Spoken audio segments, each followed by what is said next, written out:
याच्यानंतरचा जो आपला भाग आहे तो म्हणजे प्रॉब्लेम सेट 3. प्रॉब्लेम सेट 3 जो आहे तो सर्कल टॉपिकवरचा प्रॉब्लेम सेट आहे. यामध्ये पहिला क्वेश्चन आहे करेक्ट अल्टरनेटिव्ह. करेक्ट अल्टरनेटिव्हमध्ये काय म्हटलंय बघा, पहिला क्वेश्चन म्हटलंय टू सर्कल्स ऑफ रेड आहे 5.5 centimetre and 3.3 centimetre. What is the distance between two centre of the circle. What is the distance between two centre of the circle.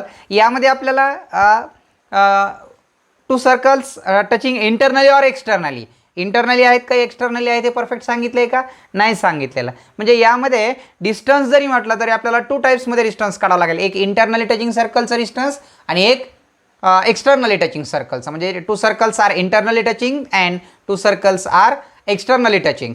मग यावेळेस आपल्याला माहिती आहे की इंटरनली सर्कल टचिंग जर असतील तर त्यावेळेस the difference between two centre of the circles, त्यामध्ये आपण difference of two radius, two रेड डायचं डिफरन्स काढतो, बरोबर आहे, कधी असल्यावर इंटरनली असल्यावर. आणि ज्यावेळेस एक्सटर्नली असतं, externally touching circles, the sum of radii, sum of the radius of two circles is equal the distance between two centre of the circles. म्हणजे याचे दोन आन्सर भेटतील आपल्याला. बघूया, पहिला बघू आपण काय बघूया की इंटरनली टचिंग सर्कल.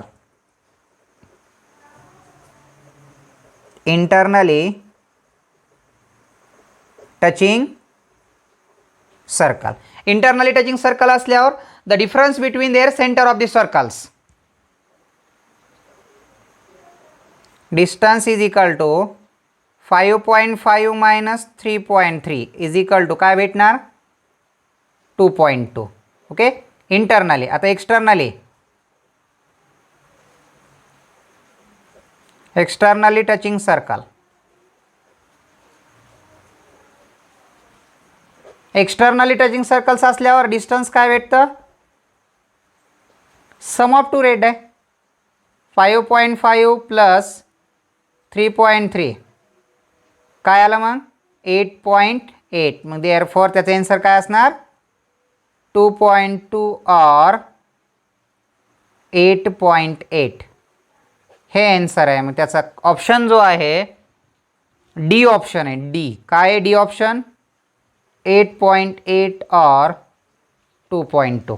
हा जो पहिला क्वेश्चन जो होता आपला, हे की नाही, प्रॉब्लेम सेट 3 मधला फर्स्ट मधला जो करेक्ट अल्टरनेटिव्ह आहे त्यामधला, तर त्यातलं काय भेटलं 8.8 और 2.2. याचं करेक्ट एक उत्तर कशामुळे सांगितलं नाही आपल्याला, या ठिकाणचे जे सर्कल्स आहेत ते सर्कल इंटरनल टचिंग आहेत का एक्सटर्नल आहेत हे आपल्याला सांगितलेलं नाही. त्याच्यामुळे आपण त्याला डायरेक्ट आपण एकानुसार व्हॅल्यू आपण फाइंड करू शकत नाहीत. ठीक आहे, त्यानंतर बघूया सेकंड नंबरचा क्वेश्चन. काय बघा सेकंड नंबरचा क्वेश्चन, त्यातला सेकंड आहे two circles intersect each other such that each circles passes through the centres of the other. If the distance between their centres is 12, what is the radius of each circles. Two circles intersect each other such that each circle passes through the center of the other. म्हणजे two circle आहेत, एक circle दुसऱ्या सर्कलच्या कशामधून जात आहे, सेंटरमधून pass होत आहे म्हणते, बरोबर आहे. आणि त्यामध्ये आपल्याला विचारलं आहे की the distance between their centres 12 centimetre. What is the radius of each circles. तर त्या ठिकाणी रेडियस ऑफ सर्कल्स, त्या सर्कलची रेडियस किती असेल म्हटलं आहे. आता एक मिनिट इकडे बघा, आपण टू सर्कल्स ड्रॉ करूया. समजा मी फॉर एक्झाम्पल अगोदर क्वेश्चन लिहूया आपण. To circles,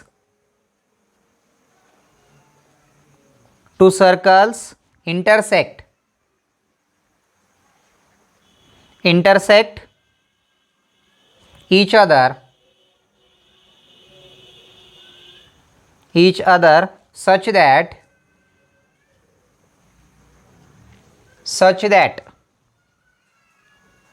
each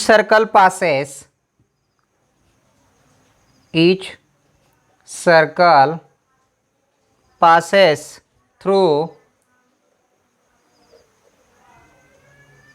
the center of the other,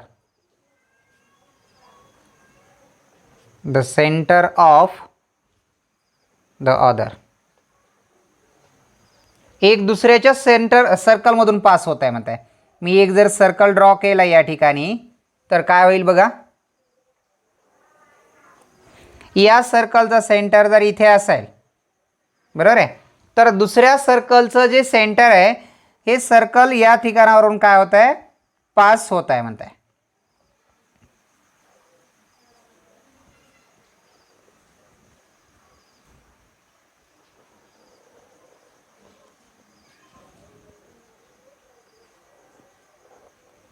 पहा मग या सर्कलचं सेंटर कुठे आहे, इथे आहे. आणि या सर्कलचं सेंटर या स्वरूपात आहे. म्हणजे एक सर्कल दुसऱ्या सर्कलच्या सेंटरमधून पास होत आहे आणि दुसरं सर्कल पहिल्या सर्कलच्या सेंटरमधून पास होत आहे. आणि आपल्याला यांनी काय दिलं आहे, द डिस्टन्स दिलं आहे, the distance between two centre of circles, the distance between their centres.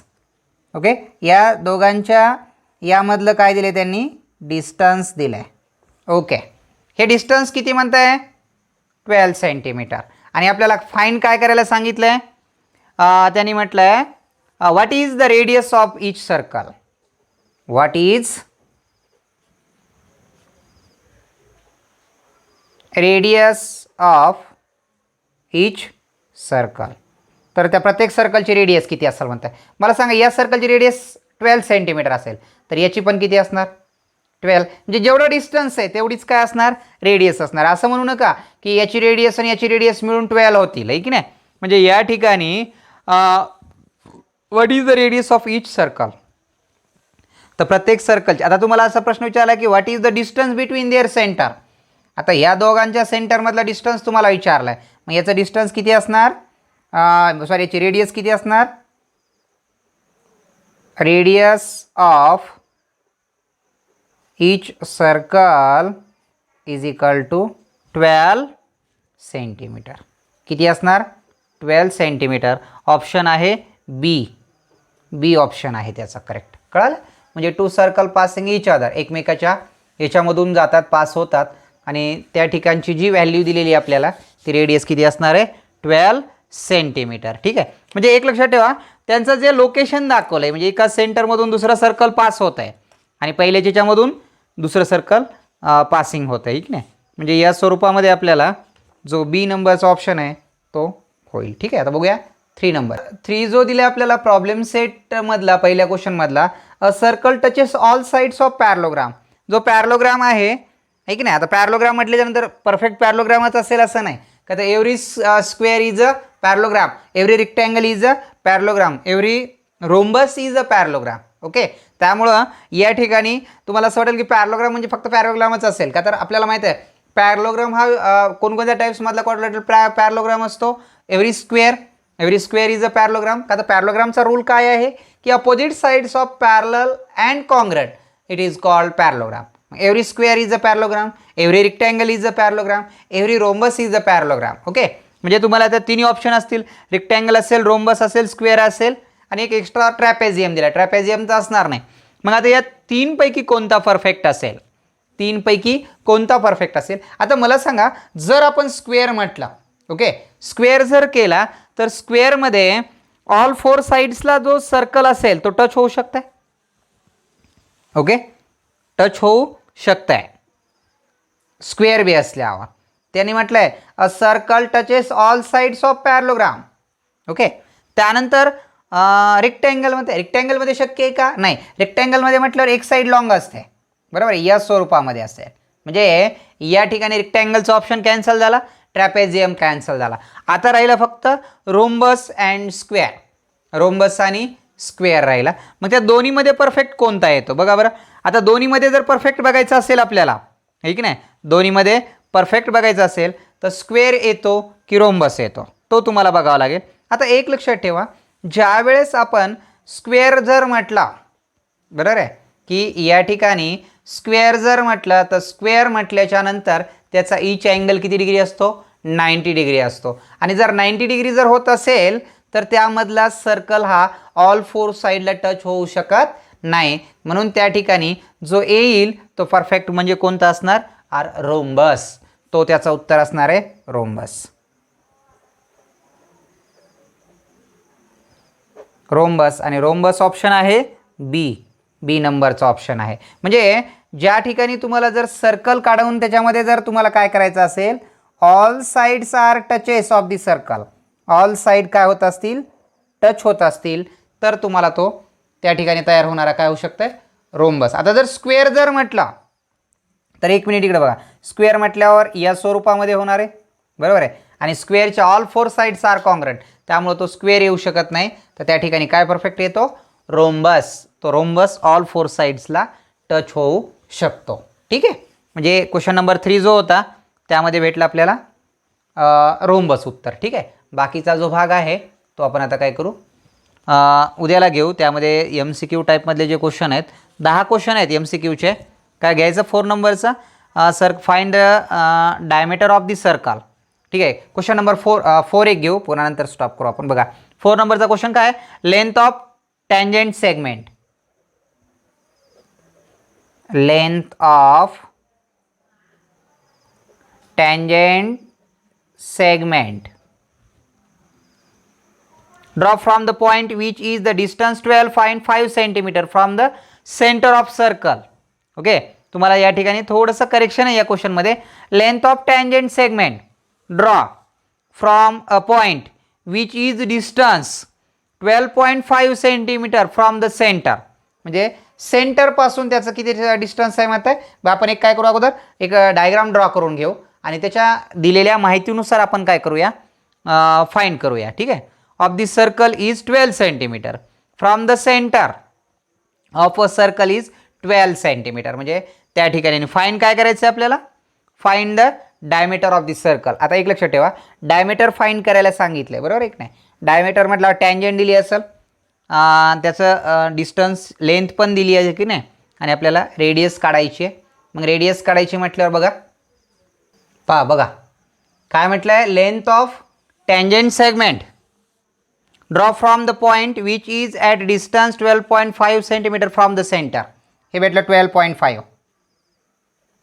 12.5 आणि distance of tangent segment, tangent segment किती आहे 12 centimetre. Find the radius. Okay, याला नाव देऊया आपण ABC. ओके, मग मला सांगा यामध्ये आपल्याला असं म्हणता येईल, let angle ABC is equal to 90 degree because theorem of tangent theorem. Tangent theorem काय आहे बरं, टँजेंट थेरम. टँजेंट थेरम असा असतो की tangent perpendicular to radius in triangle ABC. Angle ABC is equal to 90 degree theorem of Pythagoras. काय होईल मग, hypotenuse square AC square is equal to AB square plus BC square. AC किती आहे 12.5 square is equal to 12 square plus BC square. 5चा वर्ग 25. Okay, 5चा वर्ग 25, 12 गुणिले 13, 12 गुणवले 13, 12 into 13, 13 दोन्ही 26ला 6 चाले 2, 13 1 13 2 15, 1556. 156 25 2 अंकानं पॉईंट आहे, बरोबर 144 BC square. 156.25 minus 144 is equal to BC square. Okay, BC square आला ॲज इट इज. आता बघा काय होणार, दोघांची सबट्रॅक्टिंग करा. 156.25 मायनस 144.00. काय येणार मग बघा, 25, 6मधून 4 गेले 2, 5मधून 4 गेला 1, 12.25, 12.25 बरोबर BC square. Taking a square root of both side, square root of both side, BC is equal to 12 25 45चा वर्ग आहे का, 4 त्रिक 12, 35चा वर्ग का, 4 त्रिक 12, 3.5, 3.5 भेटला. BC square is equal to, आहे की नाही 1225, 12.25 बरोबर आहे, 12.25 बरोबर आहे. 12.25 म्हणजे 25 बदल 5 आणि 4 त्रिक 12, 3.5 BC भेटला. आपल्याला रेडियस विचारली आहे, R is equal to D/2 आणि BC चा डायमीटर होता, मग R is equal to 3.5 divide by 2 जर डिवाइड केलं तर किती आलं? बे सत्ती 14 आणि बे पंचे 10 म्हणजे रेडियस किती भेटली? 1.75 ही रेडियस भेटली. कोणाची? 1.75. बघा कोणतं आहे? Question number 4. Length of question number 4 मध्ये